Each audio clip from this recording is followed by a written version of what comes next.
Alrighty, let's talk about the most stressful part of a real estate transaction.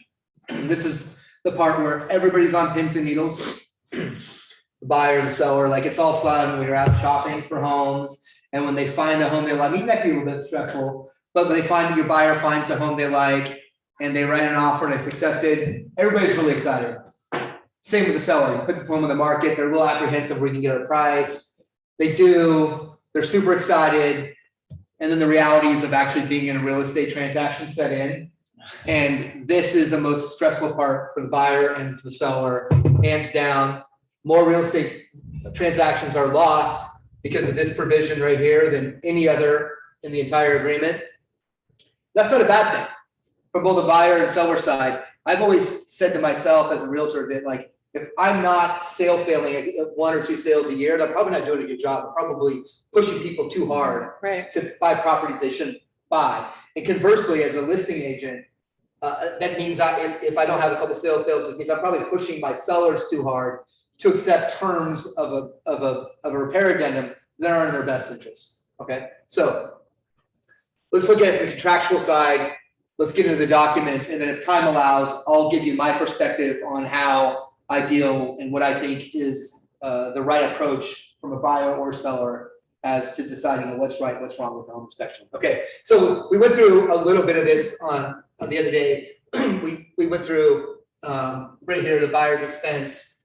Buyer may have the property and all elements and the systems thereof inspected by one or more professional licensed professionals of buyer's choice, provided however buyer must specify and identify in this agreement any desired invasive inspections that may include testing or removal of any portion of the property, including, for example, radon and mold. You identified them here. So, so the general inspection, home inspection, that's already in here. You don't need to identify that. But if you want to do like a radon inspection, or you want to do a sewer scope, or you want to take samples from the popcorn ceiling to see if they have asbestos in them, or if you want to do a tank search, you want to do soil searches to see if there's oil in the soil, they need to be identified here. Septic inspections, well inspections, water quality inspections associated with a well do not need to go in here. They're dealt with later, okay? But those are kind of the big ones here. Like if you have stucco, it's a house that's stucco or EIFS siding, then perhaps pulling a sample would be something you'd have to get permission for. And the reason why we have to get permission is because there's consequences tied to these inspections. So if you are a seller and you have a house that may have a oil tank, allowing someone to take samples from the ground to see if there's contamination of the soil can result in a big cleanup cost that's inevitable. Once it gets recorded, once environmental works comes out and pulls that sample, if they find oil certain, at a certain level, they have to report it to DEQ, and that stays with the property until it's been fixed. So you can't sell it as long as it has that. You can sell it. Nothing says you can't sell it. Nothing says you can't sell it, right? There's no law that says you can't sell it. Right. But is a buyer going to buy a property with contaminated soil? Most of the times, probably. What's the downside of contaminated soil? The cleanup costs. The cleanup costs. But if you don't really care. But somebody's going to care. Okay. Yeah. Right. Someday somebody's going to care. Right. And Okay. the cleanup costs can be. Oh, we had one well into the 30,000-40,000. Yeah. Yeah. Do you want to take care of that? Yeah, I had one last year that was like 20,000. Oh no, wait, we had one. Oh my gosh, this is the best story ever. I'll come over here so everybody can see me online. Right. So, like, tell your sellers to be careful. So we had this property that was listed out in Hillsborough, and it was one of those unique, large, about an acre in town. Right? So developer, right? It was an estate, and it was a great property. Dated, definitely total fixer-upper, or tear it all down and build some houses in there. Because I had a great drive going back to it to get past all the houses, and then had this beautiful area. But it was an estate. So the family paid for some people to come clean it up, hold an estate sale, and I don't remember how it came about. A neighbor, there's a green liquid, blue-green liquid that, because there was like this little, like almost runoff creek that kind of ran through it, just like over, probably should have been green space, but anyways, so it got turned into the city. The city came out and inspected, and now the city was spending, or not spending money, but requiring a cleanup and doing the cleanup because it went out past into another street, another area. Come to find out, the people that the state hired for taking care of the paint, the toxic liquids or whatever, you know, any kind of chemicals that were in all the bottles and stuff in the shop, dumped it on the property. The seller ended up with a bill well over $100,000 because someone dumped the chemicals from the garage shop area onto the ground. And because it was heavy rain, it caused extra runoff and then it went out. Would it have ever been found if it wasn't rainy? Probably not until well after they started doing construction or whatever, right? But it was, oh my gosh, it was way up in the 100,000s. And it was the city that was doing it that required it to be done, and they were charging for the fees. We had all these massive, they brought these big, huge trucks in with tanks that was it, like they were siphoning the ground and everything into. So, and the bill went to the seller. So that's a big one. Tell people not Right. to do that, but So- it just shows how big it can get. Right, so if you're representing a seller and they run up against a request asking for somebody to do a tank search,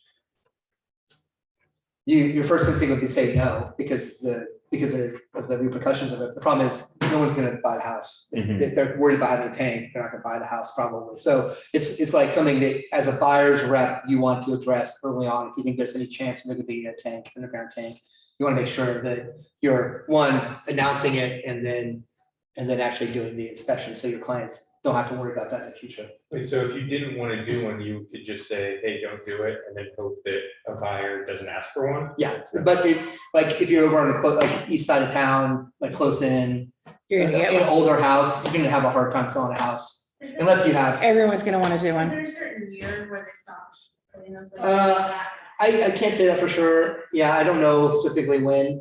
Environmental works would be great. We're thinking about having them out for something anyways, Mhm. and they'd be great to ask these kind of questions for, because they have like a wide, I mean, granted, they make money by doing tank searches. Right. But they'd have some good information for us on that. The trouble is on that though, if you go to a certain age, oh, the house is old, newer than this. What if it was missed when they built the new home? Or what if you're Right. building a house over, what if your plans are about building a brand new 2021 built home on like 28th and Yankee? Right? Well, the land had a house on it before, and there could have been a tank there, so. Yeah. Okay, so what happens, though, let's say you don't list it here, you don't list the tank search here, but you go ahead and do it anyways, and they find the soil. Is that a good thing or a bad thing? Bad because, It's a contract. and You're in too deep. who's gonna pay for the cleanup? The buyer, or Yeah, you're the buyer, Agent. right? Or both, right? Yeah. So, yeah, right, so typically tanks, companies will come out and do searches without permission, but you never know when someone has a bad day and they slip up and they don't do it. So, like even getting a radon, this used to drive me nuts when I was selling a lot of properties, is that a radon company would send me over a request to search, to do to pull samples, like we need permission to get samples and this is the directions. So make sure you have to have your seller sign this. I'd be like, no, we gave him permission right here, we don't have to sign anything. Or no, we didn't give him permission, we're not signing anything. And they'd get so mad at me, I'm like, you can either do it or not, but we don't need to sign it because we didn't agree to it. And having radon, it's not being recorded, it's not being, that's not being reported to DEQ for air quality or anything at this point. So not a lot of repercussions there. Anyways, so that's why we need to announce what we're doing, just so everybody knows. And you also have to repair it. So like with stucco, what they do is they try to find spots where or eaves where moisture might get in. And what they do is they drill an actual hole and they stick a moisture meter in there to see if it's wet or dry. If it's dry, great. If it's wet, then maybe you have an issue, but that repair that. Your clients have to repair that. So you have to return the property into the same condition it was. So you can't just go through tearing stuff up and expect us to not have to deal with it. You're gonna have to fix it. So. I was gonna ask, when do you know when to do an invasive inspection? Is it like after the first inspection, and he tells you? So that's what happens, a lot of times that's what happens, right, is your inspector will come out, he's a pro, and he's gonna say, well, hey, this pipe's coming up out of the ground, that looks like it may be like a vent or a filling pipe or something like that for an oil tank, so I think you ought to do an oil tank search. Mhm. So then you gotta go get permission to get that oil tank search, and probably an extension to the inspection period, because you probably can't get it done in time. Yeah. But like, that's part of the way it comes up, and other things is just like, the basics ones are, I do this on almost every transaction, radon and sewer scope. Mhm. Yep. In addition to the general inspection. Those are the ones I almost always do.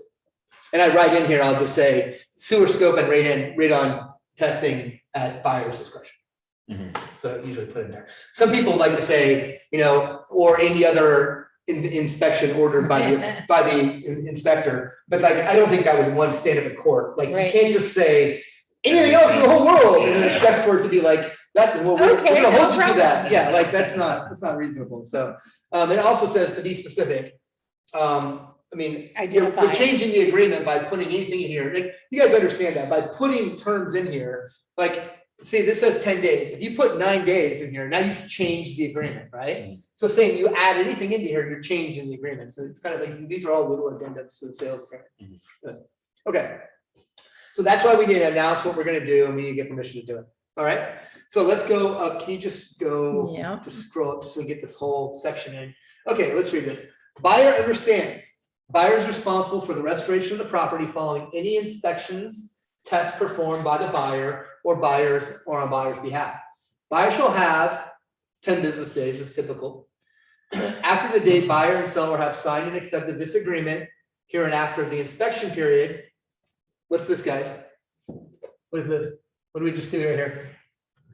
Oh, yeah. No, capitalized term, thank you, thank you. Yay, someone's paying attention. Right, so this isn't called an inspection contingency, although it is kind of an inspection contingency. It is called an inspection period. It used to be called the inspection contingency, and they wiped all that wording out about 10 years ago. But it's called the inspection period. So when you refer to it in an addendum, capital I, capital P, inspection period, okay. Here and after the inspection period, in which to complete all inspections and negotiate with the seller regarding any matters disclosed in any inspection report. Buyer shall not provide all or any portion of the inspection report to seller unless requested by the seller. However, at any time during this transaction or promptly following termination upon request by seller, buyer shall promptly provide a copy of such reports or portions of reports as requested. During the inspection period, seller shall not be required to modify any terms of this agreement already reached with buyer.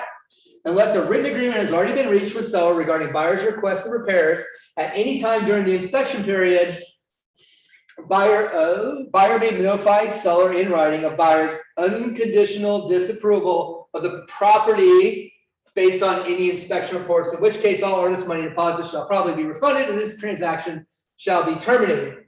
In bold, if buyer fails to provide seller with written unconditional disapproval of any inspection report by 5 p.m. on the final day of the inspection period, buyer shall be deemed to have accepted the condition of the property. Note, if prior to expiration of the inspection period, written agreement is reached with seller regarding buyer's requested repairs, the inspection period shall automatically terminate unless the parties agree otherwise in writing.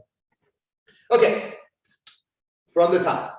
All right, so it's 10 business days. Oregon's great with business days. Washington does calendar days, and it makes it complicated because they don't. And let's not get into it. But business days are great. They're pretty easy to calculate. Okay, so it's upon acceptance. So if you go into agreement on a Saturday, Monday is the first business day. That's day one. On a typical calendar, that means you have until the following Friday, 2 weeks, to get your inspections completed and negotiated, okay? And that's a big thing.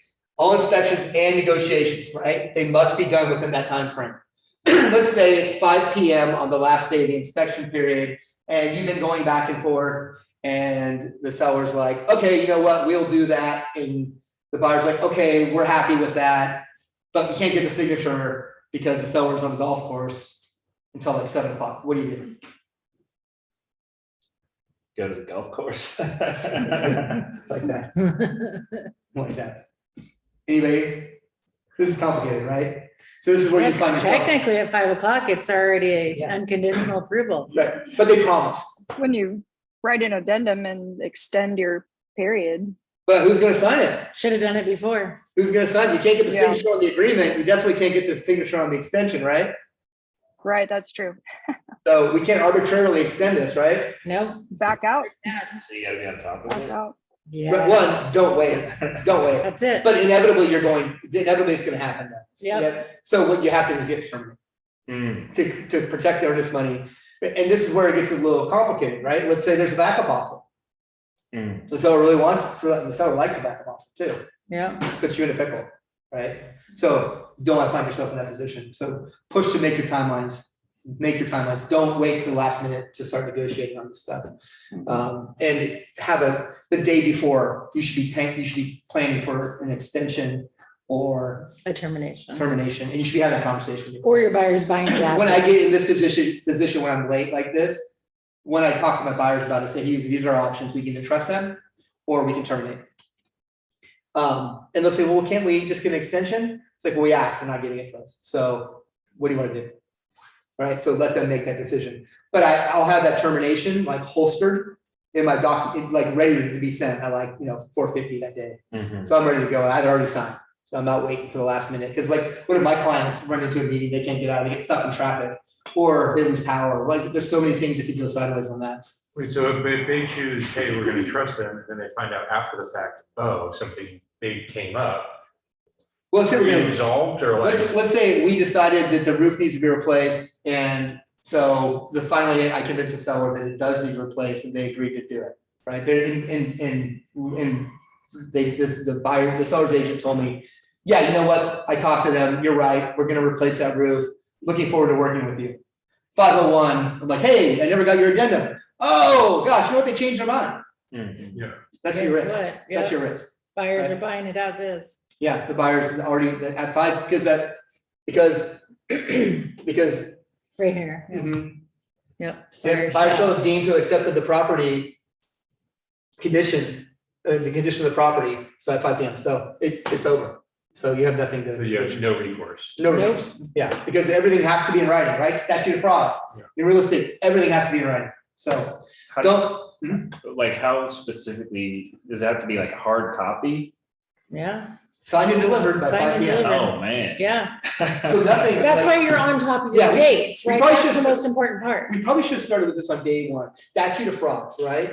What is acceptance, what does it mean, right? Signed and delivered, that's the standard, right? So if the seller signed it at 4:59, or but it wasn't delivered, doesn't matter. Mhm. Until it's delivered, it's not real. It hasn't actually occurred. So you don't have an agreement until both parties have signed it and both parties have been given copies of it. Not, or you, the realtors, became a copy. Yeah. Okay. Okay. All right. So if they give it to the client and not the realtor, it's still. No, they get the Still client. counts, right? Yeah, it still counts. So you are the substitute for your client, Mhm. or the client's fine, whoever gets a copy.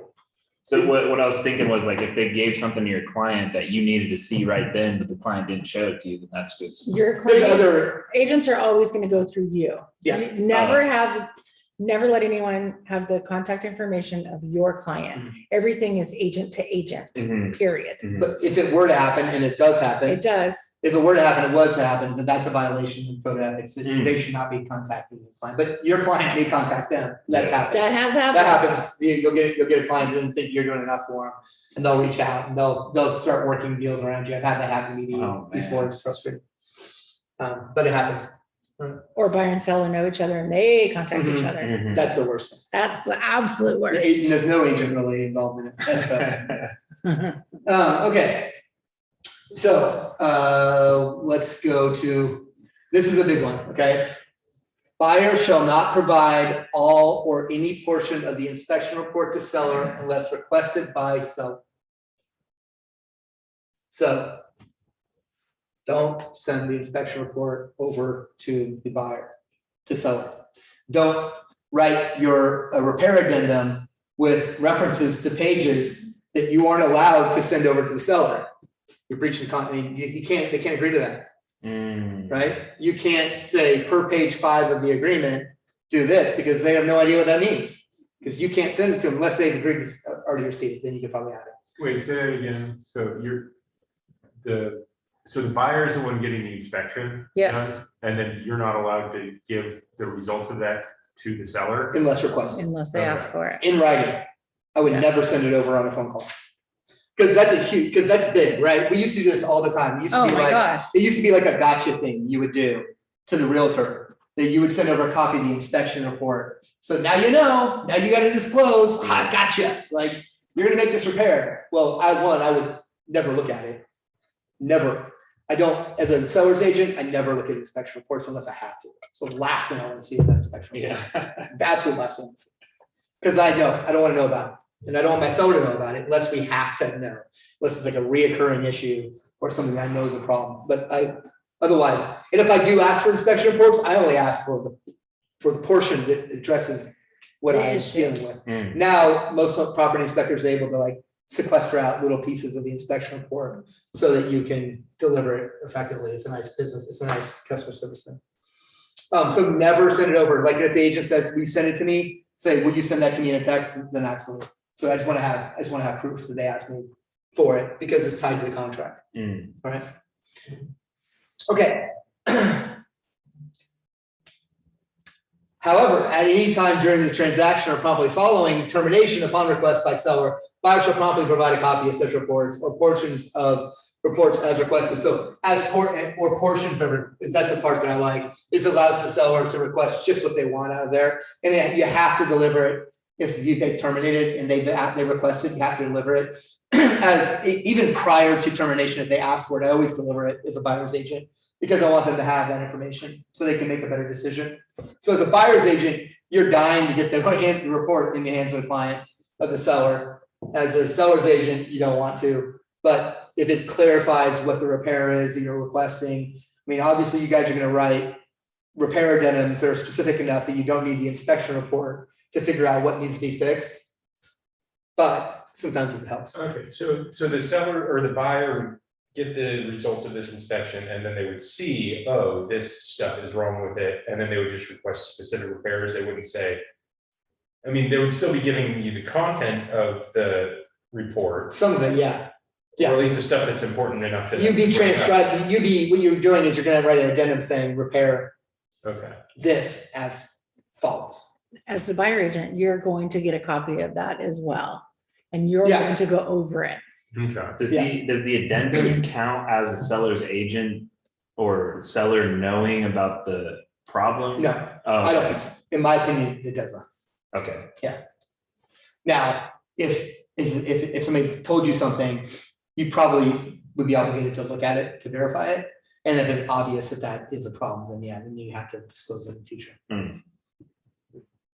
As a listing That's agent, kinda- if you're the listing agent and you get something that comes across and you say, no, we're not going to do it, Mhm. as a listing agent, you're going to also work on the better interest of your seller and let them know that this is going to come up again Mhm. and again and again. So then you talk about the cost of fixing it, the cost of putting on the market again, the cost of house payment and the time that it takes to get back to where you're at again, right? And you got to look at the whole picture of everything. Right, But you're gonna have to try to figure out, and we'll get this towards the end, but like, you're gonna have to figure out, like, what's a valid request, what's not, what's a market dictate, what doesn't.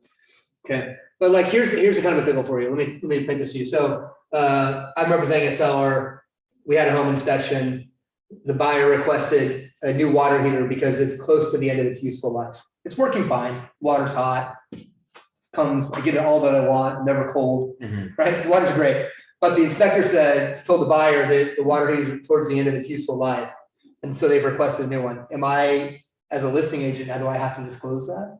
No, Does that, yeah, because it still works. And that's how I feel. I mean, Yeah. it's an opinion, it right? works, It's an right? opinion. Yeah, it's the end of its useful life is certainly an opinion. You see that on roofs and water heaters and furnaces all the time. Yeah. I drank milk like 3 or 4 days after. Exactly. Totally fine. You're still alive? Yeah, you built up tolerance. But like, you're gonna find yourself in these situations where you're gonna have to decide, well, is this, because somebody told me on an addendum, is it really true? Do I trust the inspector? You know, Is that like, because there's like, at least in the training stuff, there's like material facts, stuff that you have to disclose, Right. like at least ethically, but like that isn't, there's no cut and dry what is a material fact and what isn't, like who is the arbiter of what is. yeah, and probably arbitration is right? okay. Or a small claims court would be, or a PMAR, a PMAR board would. So there's just sort of a certain amount of risk saying, hey, if I'm not going to disclose this because I don't feel that it's valid, Right. I'm gonna Yeah, wait oh, yeah. and say, hey, Yeah. maybe in the future this can come back and bite me, but the probability is really low, so I'm just gonna go. Yeah. One of the things you always run into though, if you're listing a property, and this will go into our discussion we're having before, hopefully we'll have time to get to it. But like when you go back on the market, the one question you're gonna ask is what happened to the previous buyer? What happened to your previous Every transaction? time. And like, oh, well, my seller's a pain in the ass and wouldn't make valid repairs isn't a great thing to say, but that's probably the truth, right? So what do you do? What do you say? We'll get to that. Reasons why and how do you maybe to avoid that. Okay. Let's say here. Unless written agreement has already been reached with the seller regarding buyer's request repairs at any time during the inspection period, buyer may notify seller in writing of buyer's unconditional disapproval of the property based on the inspection report. This is the most used clause to get out of an agreement in this agreement. Like we use this clause to get out of transactions more than anything else. This is the one I see. OREF actually has a form for it. It's called the unconditional disapproval. You'll use that in concert with a termination agreement to terminate a sale. I've also just free-handed it. I'll go, buyer hereby unconditionally disapproves of the property based on inspection reports. All earnest money deposits shall promptly be refunded to the buyer, and this transaction is terminated. I like to freehand it because I like to use these words, and I don't know why. It seems simpler. I find the because I think you have to use a termination agreement anyways. Yes. And I feel like So. the OREF form duplicates some of the stuff on the termination agreement. So I just like to use. The one. I just feel like this is all too much. I don't like this. I don't like these delivery things. It's like, well, I'm gonna send it. Like, how do you want me to put a date? I haven't sent it yet. Like, how am I gonna Yeah. I'm going to send I'm it at gonna go. 4:59. Like, I don't know. Like, how do you put that in? You don't know, right? I don't like it. That's the part of it I don't like, but because we're gonna have a digital trail of this stuff anyways, right? Yeah. Either we're gonna have it go automatically on a DocuSign or we're gonna send it from our email. Either way, I'm gonna have a digital trail of it. So for me, I think that this form is a little redundant. I don't use it.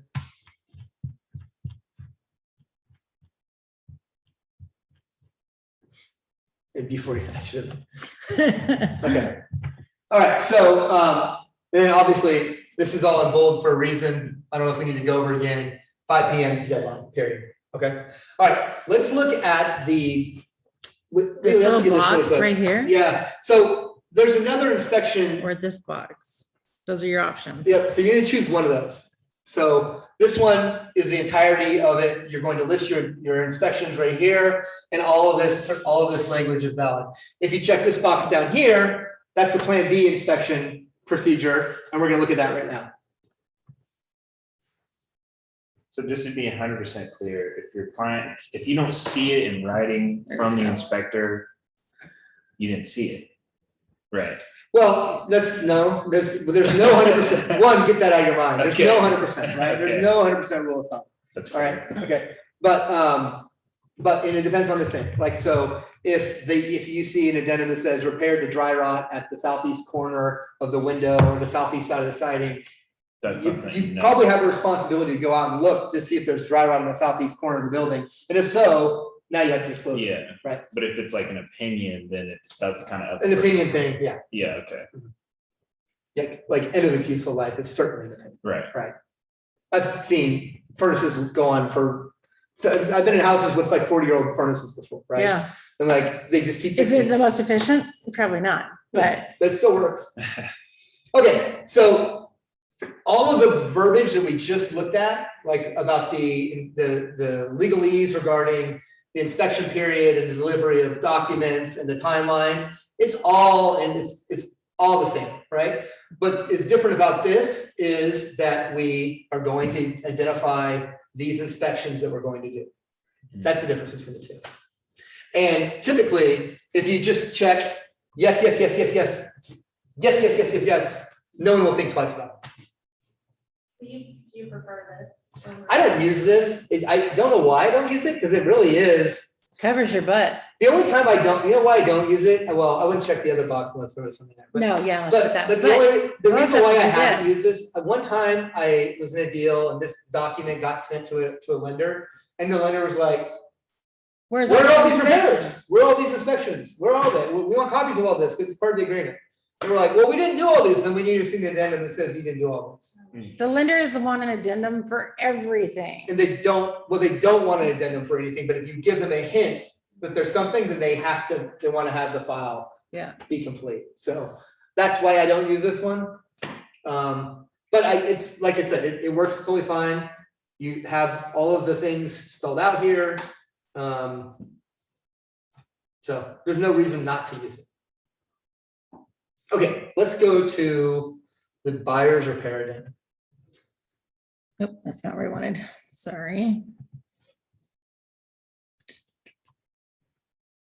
A previous version of our purchase agreement required us to use this form. It was actually directed, it was mandated for you to use this form to request any repairs. And so when using that, I would use this because I'm big into closing costs as opposed to repairs.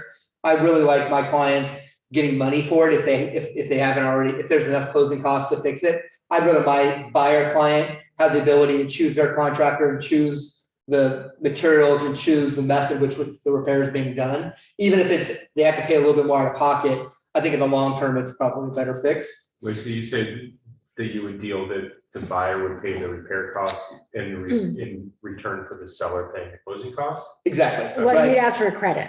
So Okay. I like to ask for a credit at closing. Okay. This is something that's a little complicated. You don't know how much your client, you have to get in contact with a lender and be very specific about how much can my clients take for closing costs that will limit the amount of money they have to bring to closing. We're like, oh, you can take like 6%. Well, Not always. but 6% will be like helping to buy the rate down, right? And your clients may not want to buy the rate down, and that because they may not be planning on staying in that house for 10, 15 years to make that worthwhile to buy the rate down.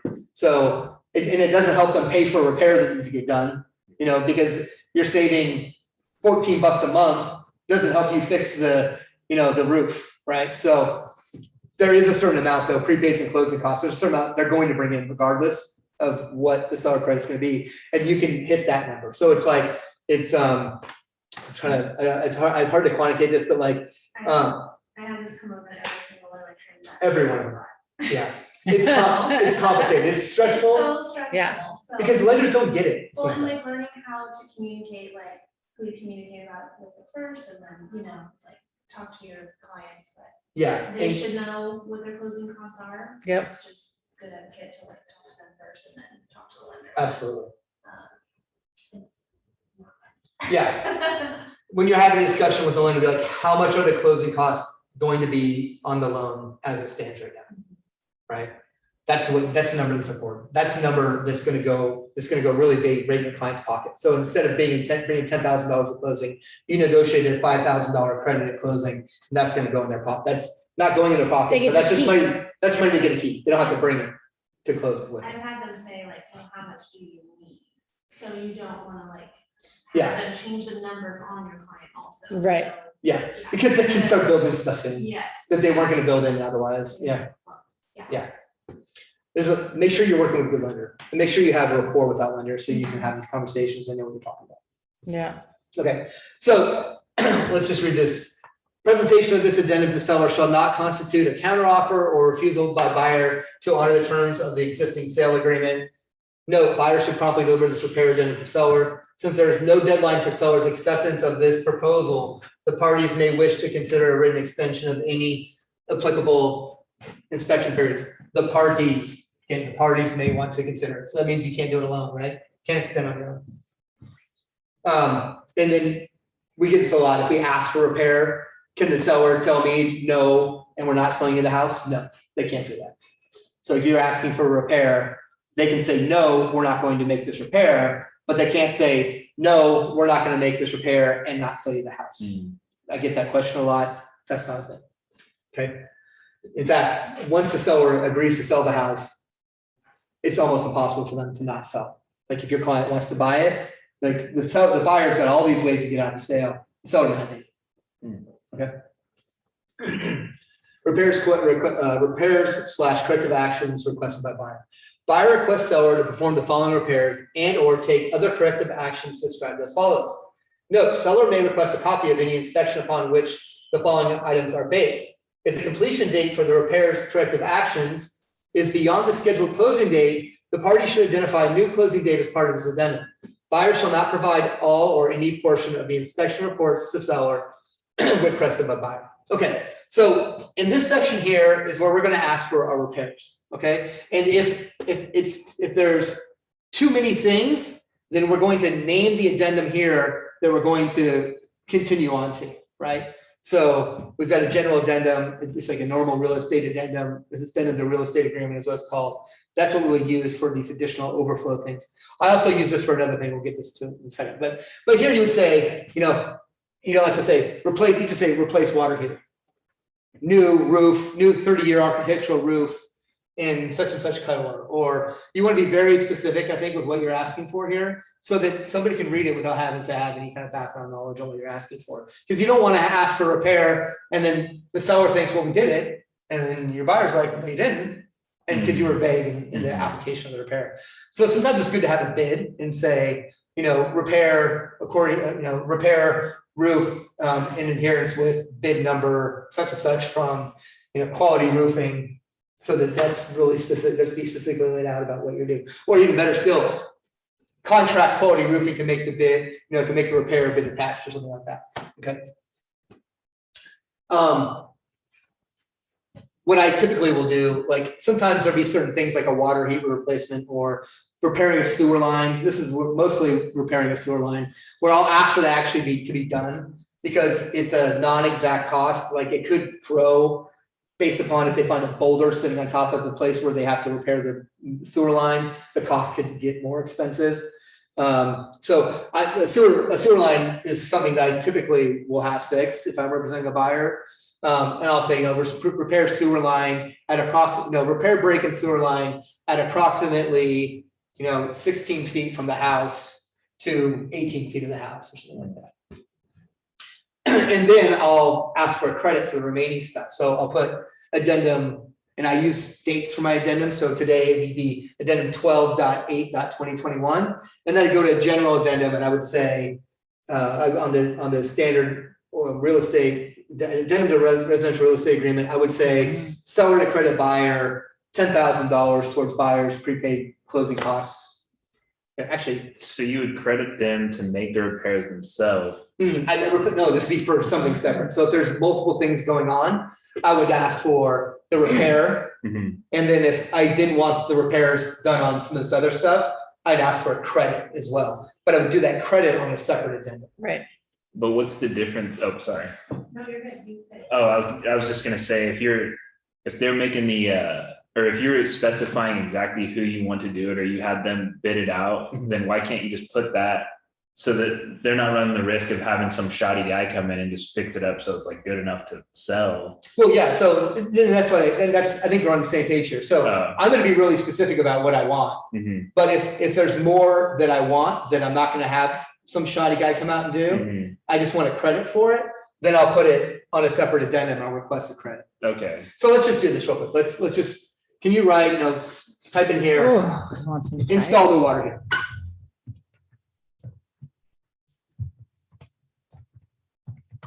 And you don't have to put seller to install a new water heater because these are requests to the seller, right? So save your space. Keep it simple. That's it, just done. Install the water. Okay. Okay, and now on another addendum, and we're gonna name it 12.8. Oh, he does that, 12.8. I do credit. I name mine what they are. Yeah. Don't ever go numbered and like 1, 2, 3, 4, 5 or A, B, C, D, E. Because if you screw up anywhere or the agent on the other side screws up, the lender's gonna want one to correct the order. They're gonna go, hey, where's addendum G? Mm, And like, there is no addendum G. Well, But we there's need an an addendum- addendum saying there is no addendum G. Yeah. I've had it happen. Yeah, there's an addendum R, so where's, you know, Yeah. where's, Whoa, we're all the way down to R now? Yeah, Where's all the yeah. rest of these? okay, Sorry. Okay, actually, do me a favor, delete that. Okay. All right, and then let's go to the standard addendum. Isn't a real estate. no, oops, sorry. Addendum is a real estate agreement, sorry. Okay, and down here, we're gonna say seller to credit buyer. Oh, but we're gonna use capital. Yeah, we are, sorry. To credit buyer, Caps, $5,000 at closing. Towards, thank you. Buyers, yeah, I always go back and fix afterwards. lender allowable, closing clause. And prepaid.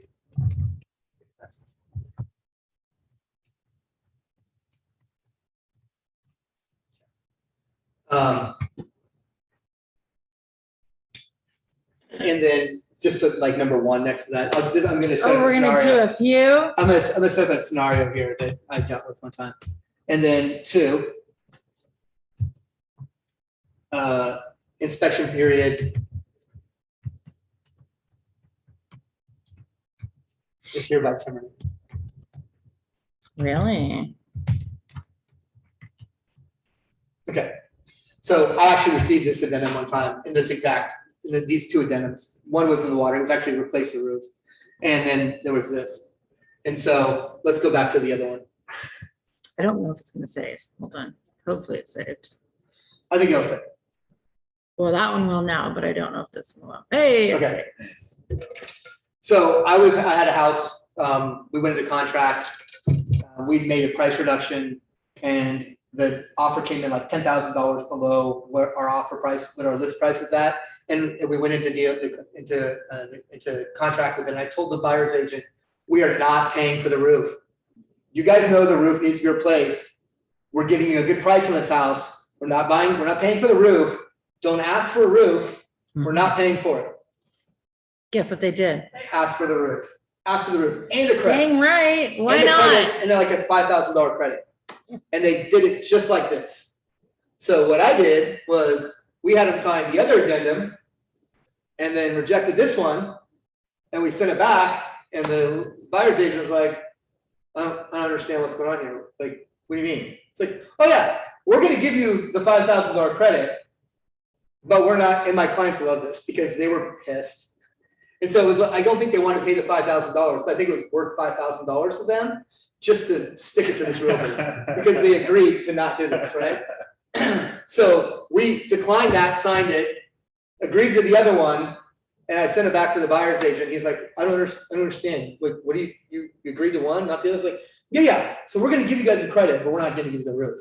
He's like, well, no, I sent them over together. It's like, Yeah. well, maybe you didn't though. Like you sent them together, but they're 2 separate addendums. Like we thought it was an either or, so we took the or. And he's like, I'm gonna talk to my broker. And then he called me back. He's like, I hate you, and I'm buying them a roof. It's like, well, Oh my I was god. like, dude, I told you, don't ask for the roof. Like we were in good faith, we went into agreement, and then you.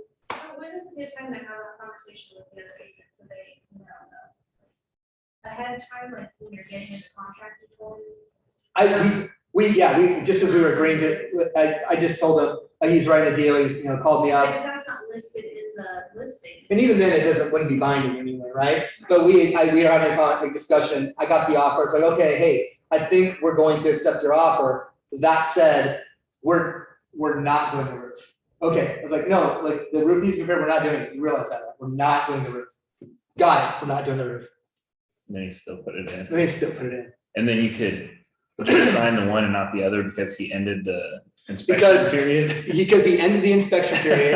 And it says if you come to terms, right, and that was a term that's been added recently, but it says if you come to terms, and that would be a little like, did we come to terms?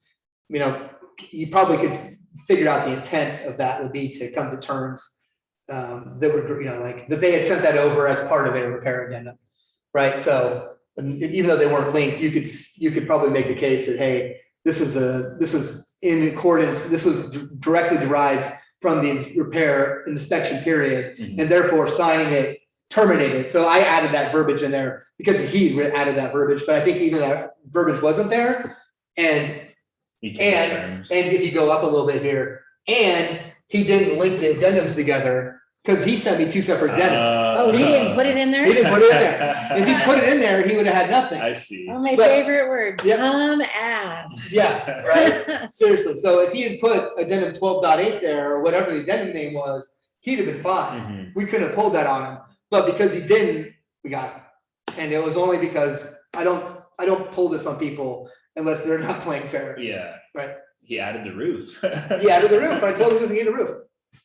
Another situation that you want to be careful about when terminating a deal is you want to make sure, and let's go back to section 10 of the sale agreement. Oh, sale agreement, sorry.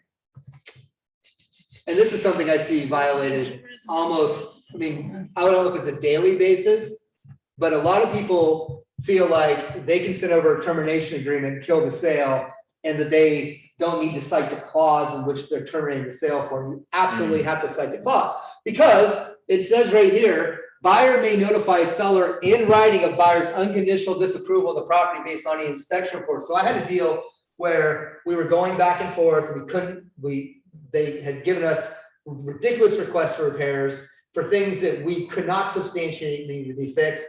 It was over the holidays. In fact, we're coming up in it could have been 5 years ago today. They had just, his assistant, it's a pretty big agent over at Hassan Company, his assistant sent it over addendum that said, we terminate the sale. We kept talking, I kept the property pending, we kept negotiating, and finally came to loggerheads where just like, okay, like they pulled samples, we've done everything we could to make them feel good about purchasing the house, and we couldn't. And in the back of my head, I was like, you know what, they never unconditionally disapproved. So, They you just know, said a like, termination. we're gonna lose this deal anyways. So I turned around with my own termination agreement with all the earnest money going back to the seller, sent it over, and the guy's like, I don't know, what's this all about? Why are you keeping our earnest money? It's like, oh yeah, you guys never unconditionally disapproved, man. Sorry, dude, but you guys never unconditionally disapproved. And he's like, F. Roach.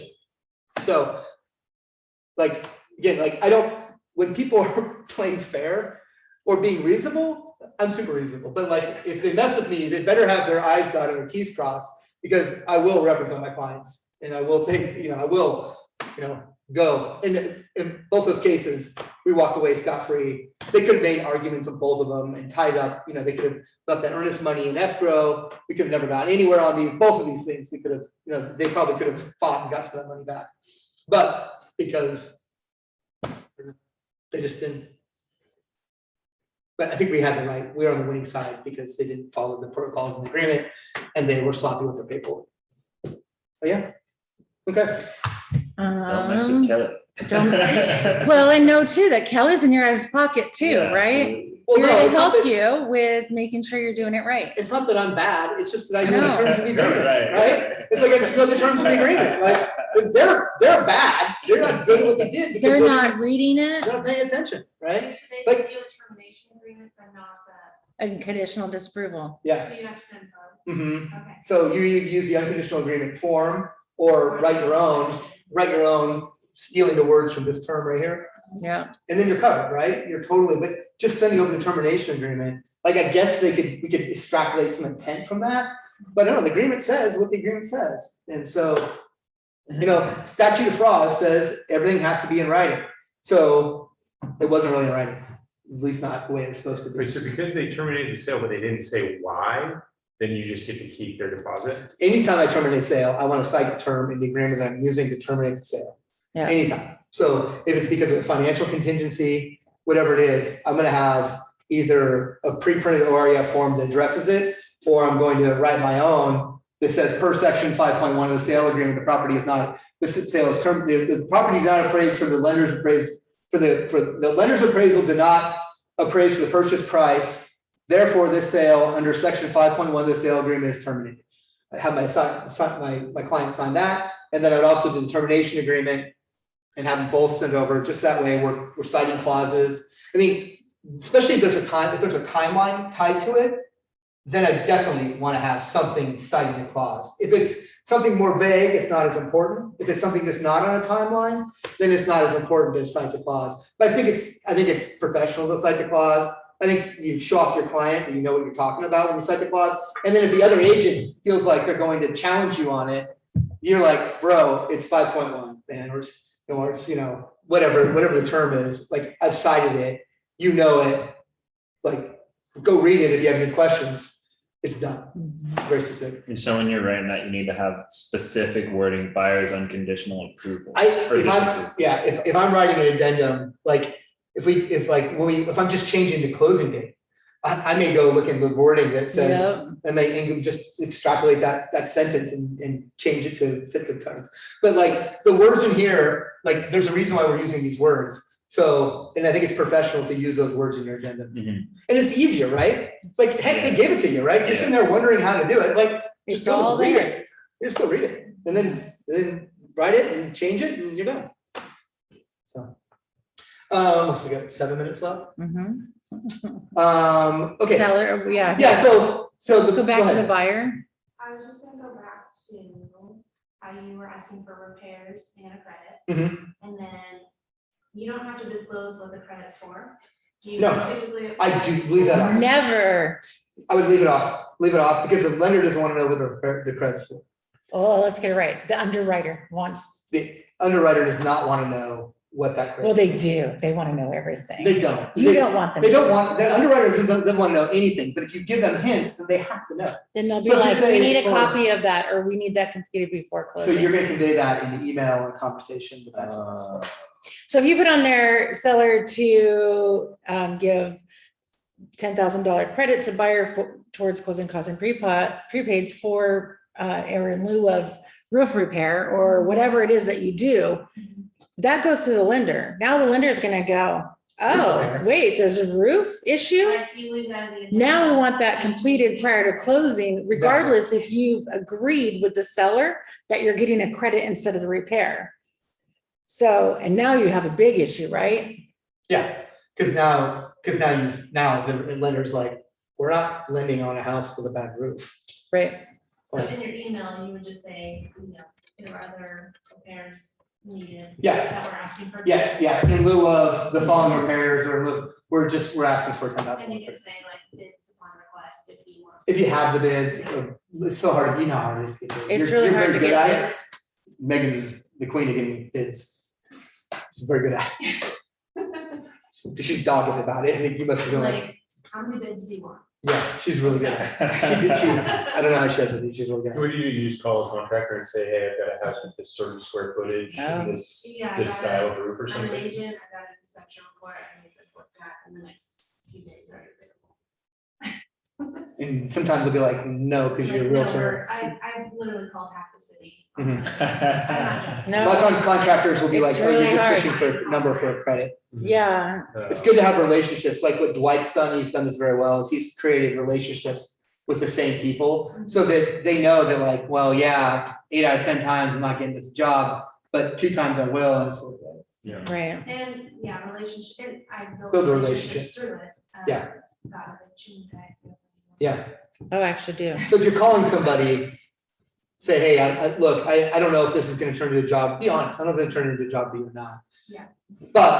But the people who come out and give me bids, the people I'm gonna be loyal to when they're just jobs, Mhm. right? And he even told me, like, I usually charge like $200, Mhm. and then, you know, it goes towards a repair if you use me, because, you know, it's a waste of their time. Mhm. Mhm. Yeah, But because his clients ended up using it, now he's like, you have free bids for life, like anytime you use it. Mhm. So, That's because I cool. got one job out of you, Mhm. so. That's cool.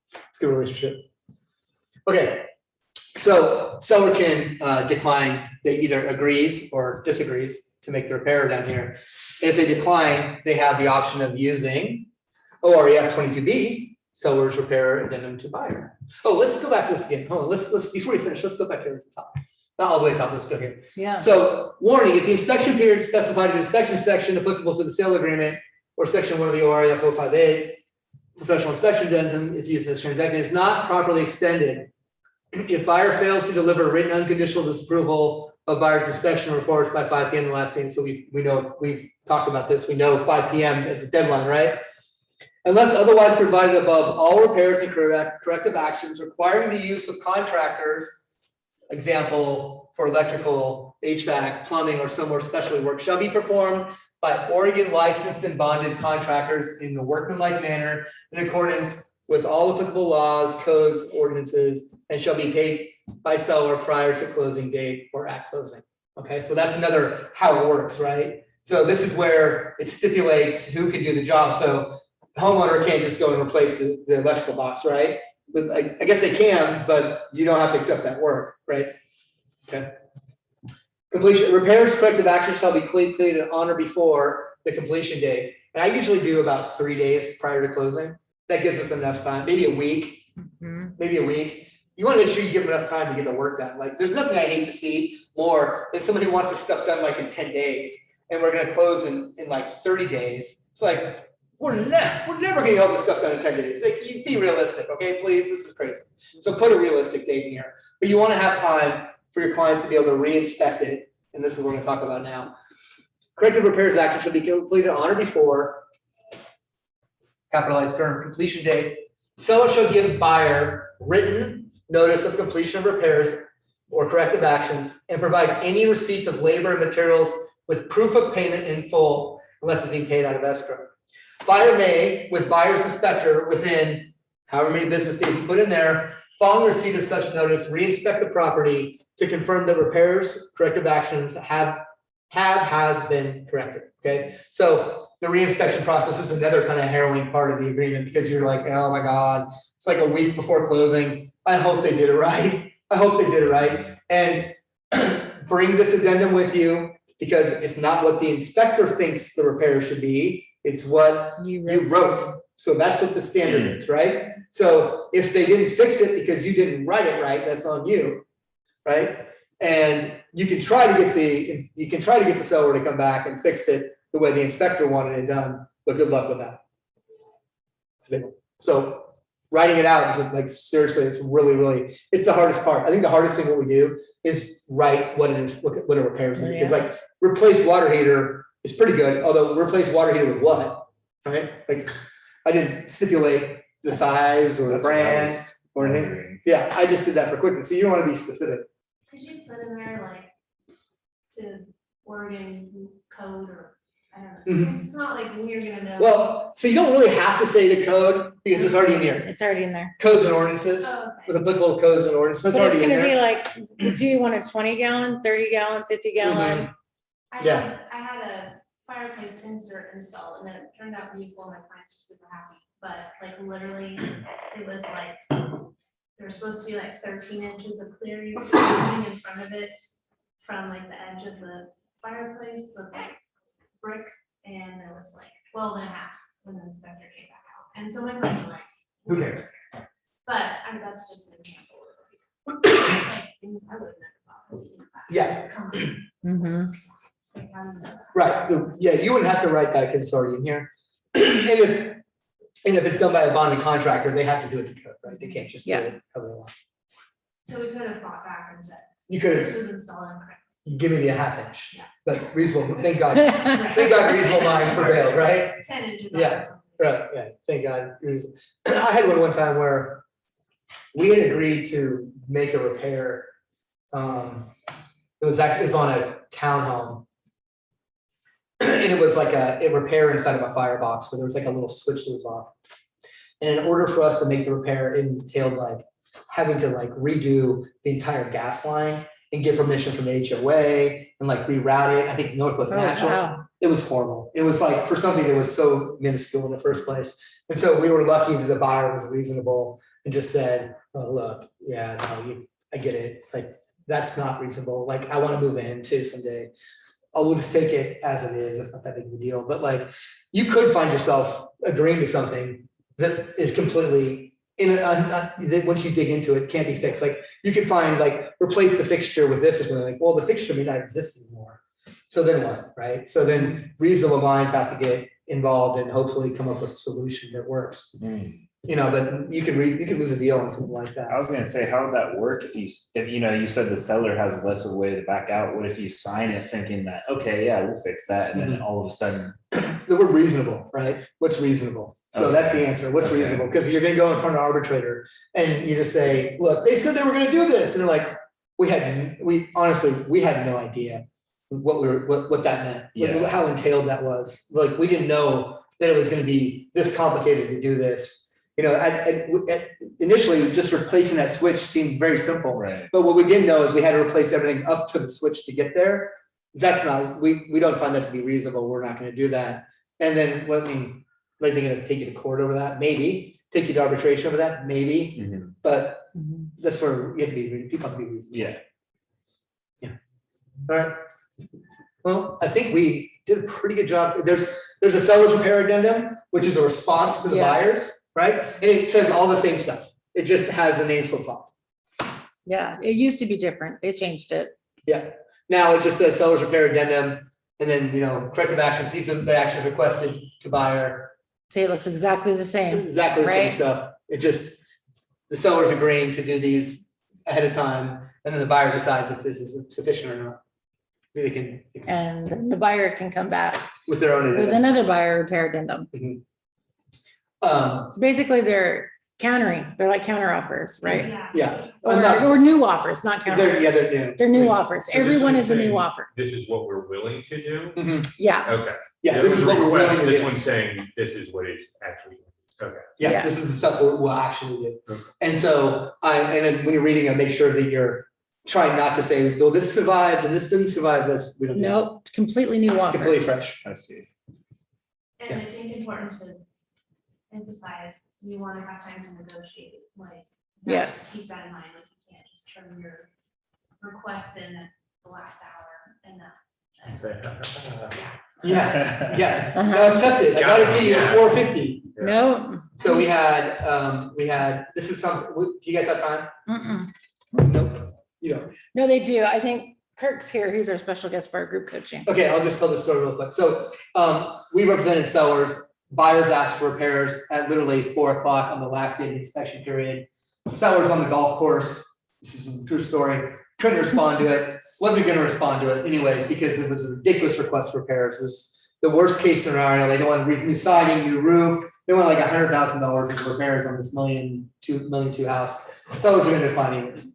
So the deadline came and passed. And so, we were like, what are you gonna do? And they're like, well, we want to get these repairs done. Well, we're not negotiating, the inspection period's over.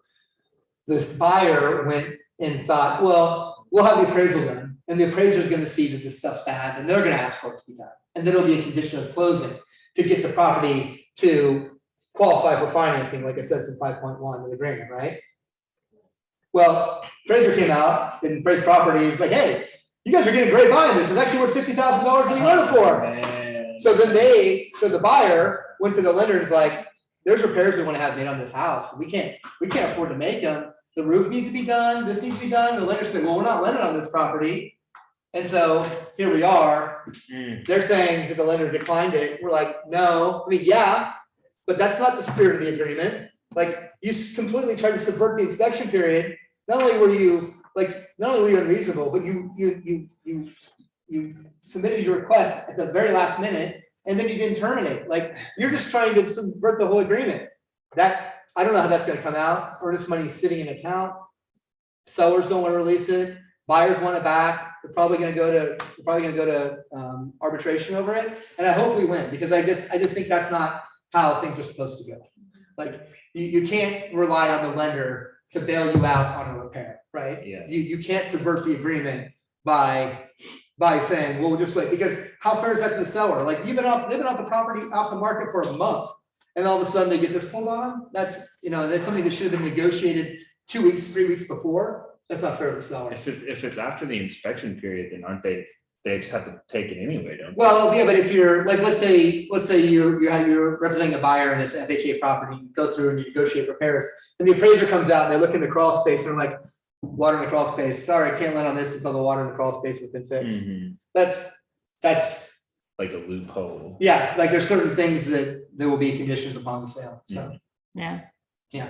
But when you manufacture those is when, I mean, the appraiser didn't say a word about it, and then all of a sudden they're manufacturing an issue with it. Mhm. I got a problem, because the lenders don't go around saying, oh, hey, by the way, what's the condition of the property like? They don't wanna know. They don't ask, so. Yeah. All right, thank you all for your Don't count on the attention today. appraisal.